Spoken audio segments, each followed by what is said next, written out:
Bom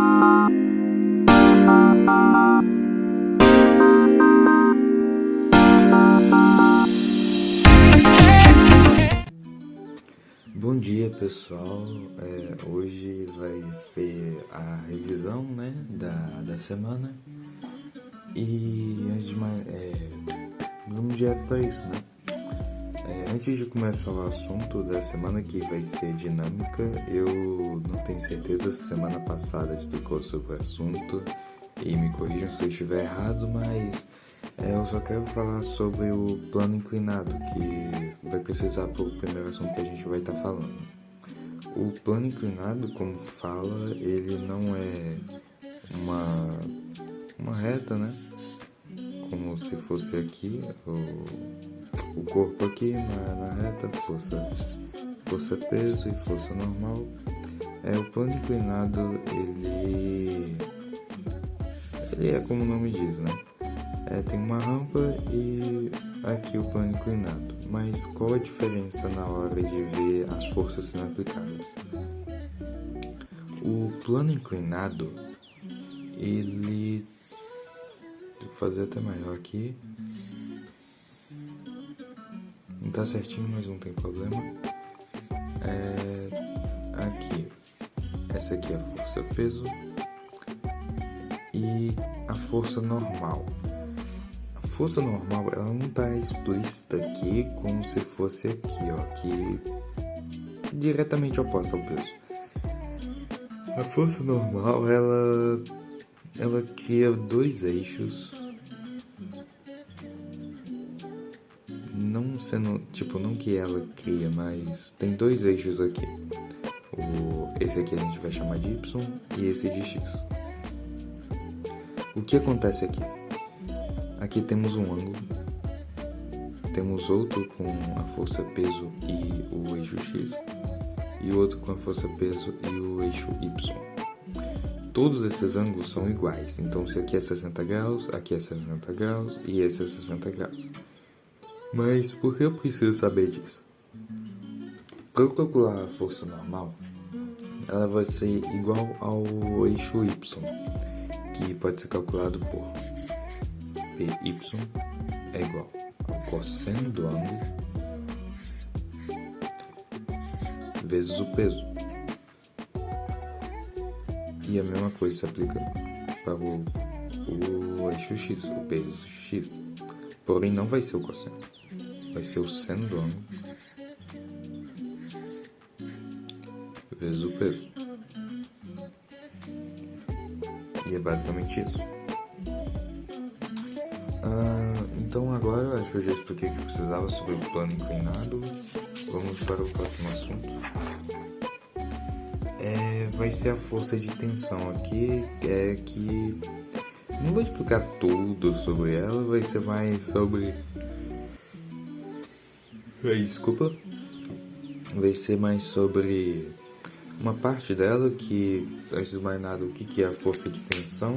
Se eu tenho uma corda e, por exemplo, um cabo de guerra, nas duas extremidades estão sendo puxadas, então tem uma tensão acontecendo na corda.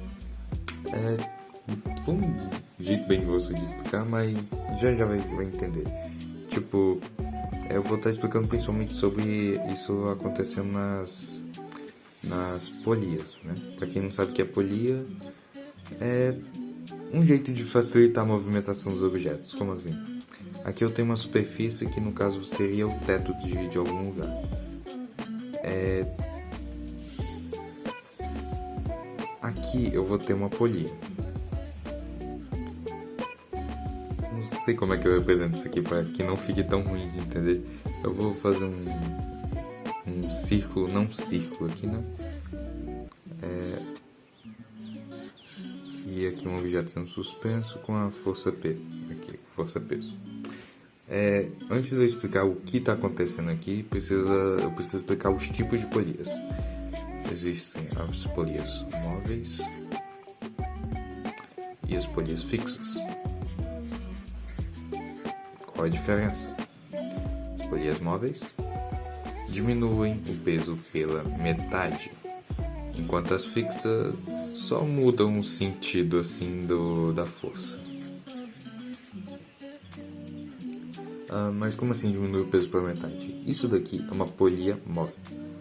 Por quê? Porque não tá fixa. É basicamente isso.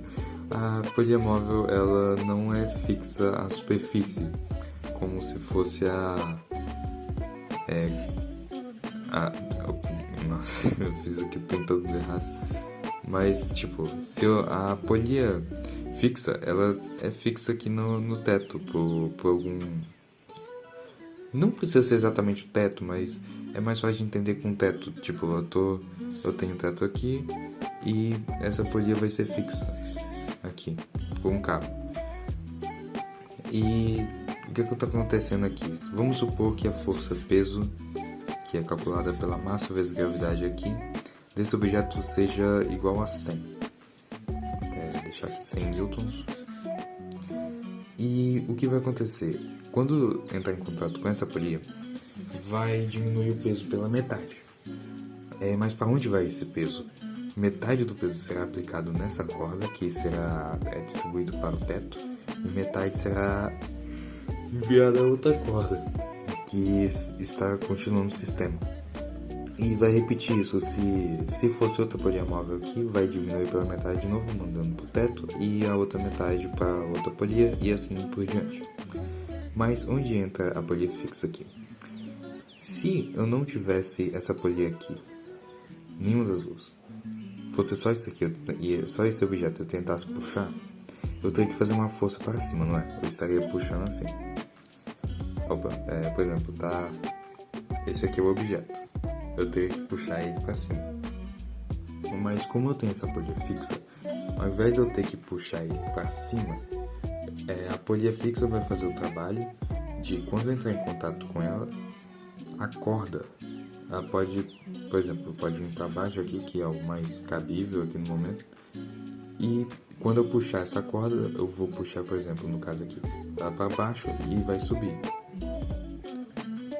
É bem ruim do jeito que eu estou explicando, talvez para quem estiver vendo, mas é basicamente isso. A polia faz o trabalho de mudar a direção do sentido que a força vai ser aplicada.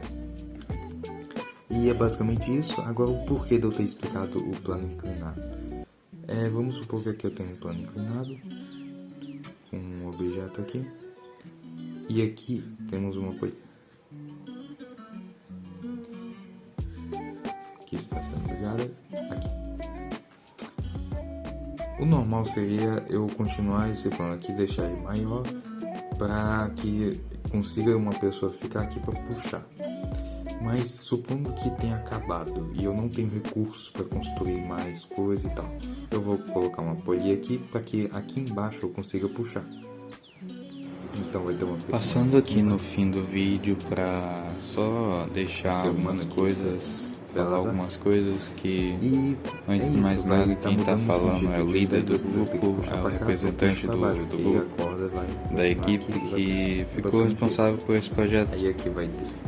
Mas o que é esse projeto? A gente está fazendo basicamente quase toda semana, a gente está gravando algumas aulas de física, onde cada semana vai ser um assunto diferente. Por exemplo, essa semana foi força e lei de Newton, então semana que vem será outra coisa. Mas a gente está dividindo para não pesar um vídeo só com tanta informação. A gente dividiu uma aula de teoria, uma aula de uma prática, ou seja, os cálculos, e mais um sobre o reforço, né, do que teve. Mas é basicamente isso, já que só queria dizer que, né, a primeira semana é a primeira vez que a gente está gravando, então para descontrair, para não ficar tão nervoso assim os professores e os alunos, a gente descontraiu usando bigode e algumas piadas, tanto que demorou um bocado para cortar tudo, para focar mais no conteúdo. Mas é basicamente isso, que se tiver alguma, deixar sua opinião sobre a aula também, seria ótimo saber. É como se fosse e também se tiver alguma dúvida que a gente, que acredite que a gente consiga responder, pode deixar nos comentários, que a gente vai estar passando de vez em quando. Eu vou explicar melhor isso e a gente vai tentar responder assim que possível. Então é isso, bom fim de semana. Por exemplo, eu tenho que empurrar um guarda-roupa. A força de atrito, ela não vai permitir que no instante que eu empurrar o guarda-roupa, ele vai se mover. Vai ser basicamente o seguinte: quando eu estou empurrando, vai vir uma força de mesmo valor para que o móvel fique parado. E como que eu calculo isso? Vai ser força igual ao coeficiente de atrito vezes a normal. Esse coeficiente de atrito é tanto cinético quanto estático, mas você vai precisar especificar com C ou com E se você vai estar calculando ele como cinético ou se vai estar calculando ele como estático. E é basicamente isso que você vai fazer. Aí, talvez entendam melhor com o gráfico o que eu estava querendo dizer, mas é basicamente o seguinte. Esse aqui é o gráfico do movimento, assim, onde esse aqui é o estático e esse aqui é o cinético. Vai chegar um ponto que a força que você está aplicando no estático, na força de atrito estático, ela vai chegar a um limite. Esse limite se chama limiar do movimento. Esse limite é a força que você está aplicando para que transforme esse movimento de estático para cinético. Que o que vai acontecer? Ao invés dele estar tão preso assim ao solo, ele vai começar a deslizar pelo solo, que é o cinético. E a força necessária para isso não vai ser tão grande quanto a estática, por causa que ele já vai estar em movimento. Então é uma força relativamente baixa para você conseguir manter o movimento. Então é basicamente isso. A força para você retirar o corpo do repouso é muito maior do que para continuar o movimento. E basicamente isso sobre a força de atrito. Então, como último tema aqui, eu vou querer explicar para vocês sobre a força de empuxo, que é basicamente... Acredito que todos talvez já tenham experienciado isso, mas, por exemplo, aqui eu tenho uma piscina ou alguma coisa e eu estou... Por exemplo, se você tem uma criança e está carregando ela, uma pessoa com uma criança, que só para deixar clara essa arte abstrata aqui, é muito mais pesado você tentar levantar uma criança fora da água ou algum líquido assim, do que se você estivesse dentro. E é muito mais fácil, muito mais leve a pessoa, muito mais fácil de levantar quando se está em uma superfície líquida, sabe? Tipo na piscina. O seu corpo, você sente que o seu corpo não que seja mais leve, mas tipo, talvez mais fácil de movimentar. É difícil de explicar na teoria, mas eu acho que se você experienciar isso, você vai entender o que eu tô falando. Mas o que eu preciso saber disso? Basicamente, a força de empuxo é igual ao peso do líquido. Mas como assim? Líquido não tem peso, talvez, entre aspas, né? Você deve estar pensando nisso, que é calculado pela massa vezes gravidade. Mas como assim, massa do líquido, né? Como eu vou fazer isso? A massa do líquido é calculada pela densidade do líquido vezes o volume dele. E a gravidade que eu tô falando é a aceleração da gravidade. Que se o exercício não tiver te dado um valor já predeterminado, tipo 9, tanana, você pode só considerar isso aqui como 10. E é basicamente isso aqui que você vai estar calculando. Então, a fórmula mesmo seria a força de empuxo igual a densidade vezes o volume vezes a gravidade.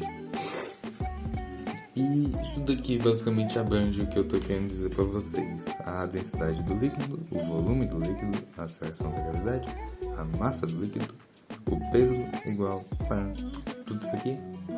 E é basicamente isso. Se eu tiver perdido alguma coisa, por favor me desculpem, mas essa foi a aula de hoje.